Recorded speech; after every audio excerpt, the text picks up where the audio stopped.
When I heard this information, I wasn't shocked about Ronald Reagan, because when I was with Ampex Corporation in the early 70s, Ronald Reagan was governor of California, and he was in big trouble because he had encouraged a MK Ultra mind control experiment to be instituted in the Vacaville prison here in California.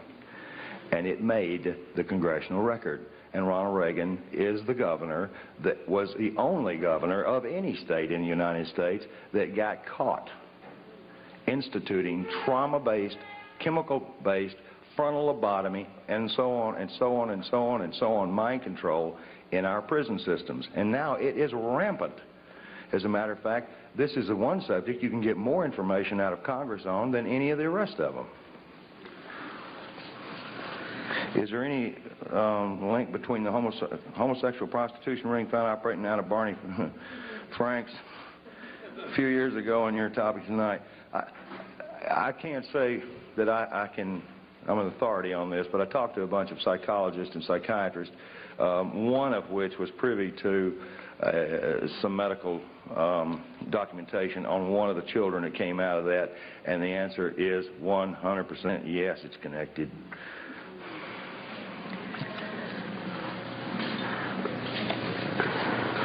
Where'd that go? How does remote viewing being done by various former military men such as Major Ed Daines and Courtney Brown compare with your mind control? It's all under the guise of MK Ultra. Remote viewing, anything. I was part of the Duke studies in 1967 and 68, working with the paranormal. Most of the people I saw were of, at that time, Soviet origin. As a matter of fact, I didn't know we had a Cold War going on. I really didn't.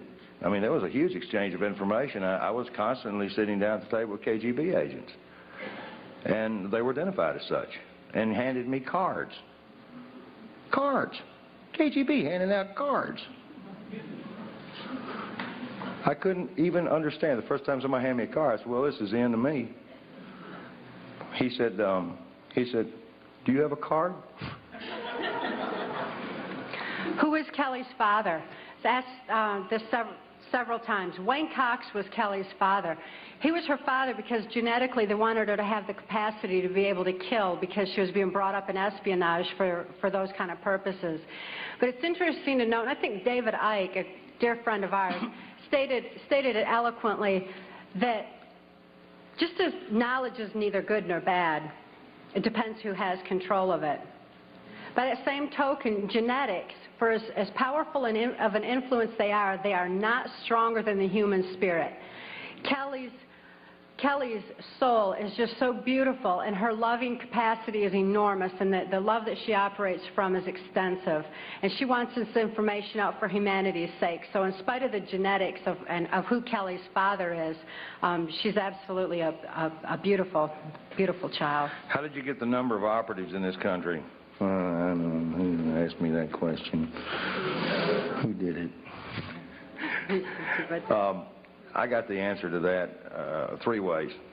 There's a catalog company called Budapest out of Washington that's a catalog of spy books, and ours will soon be in it, hopefully. And there's a number of books in there. I can't remember the title now. But the New York Times also reads that catalog and orders those books. They're done by Stockwell and every other name you can imagine, and Philip Agee. And Philip Agee, I don't have a lot of respect for at all, except for one thing. George Bush stood up on national television and said he hated him more than any man on earth. I just couldn't help but love the guy. You say in your book that mind-control slaves were permitted any drug except marijuana. Why? It's an excellent question. The effects of marijuana on the brain are not conducive to mind control. It doesn't mean you can't be traumatized and put under mind control. It just means it screws up the programming. Because it actually opens neuron pathways in the brain. It expands thought. I'm not going to stand here and speak pro-marijuana because... No, because somebody be putting it in my car and popping me for it. But I am anti-marijuana because we see all these ads on TV and everything, and even Dole and Clinton in their campaigns are saying, what's it, Dole said, guns, violence, and marijuana, you know, as if it's so violent, because It is not conducive to mind control. They want it off the streets more than they want their drugs, like cocaine, off the street. Marijuana is especially targeted. I don't promote the use of marijuana as a Band-Aid for mind control because, again, knowledge is our only defense against it. Tell us about the congressmen and women who are helping you. Yeah, right. I'll tell you one, Bob Clement. I grew up with him. Matter of fact, when his father was governor, I used to go up with him, and I remember I was highly traumatized by something I saw at the governor's mansion, which I'm not going to tell on Bob, because it didn't have anything to do with him. But there are we've got a number of clean congressmen and congresswomen that are helping us from behind the scenes. That's part of that 50% equation that we're still here. The information that we released to every member in Congress at the same time, and I had 4 congressmen, one in particular, hand-carrying every one of these packets to the respective congresswoman or congressman. That took a lot of effort on their behalf and a lot of nerve, since at that time I did not have all that information validated, but they had received information from members of the Justice Department and from U.S. Customs that Cathy O'Brien was a valid case, and that they were able to validate more than half of what was in that packet. George Bush was handed a packet, and George Bush, he's nasty with me.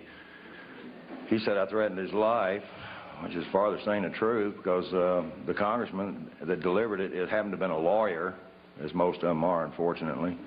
And he had read the stuff, and they were trying every way on earth to indict me for everything you can imagine.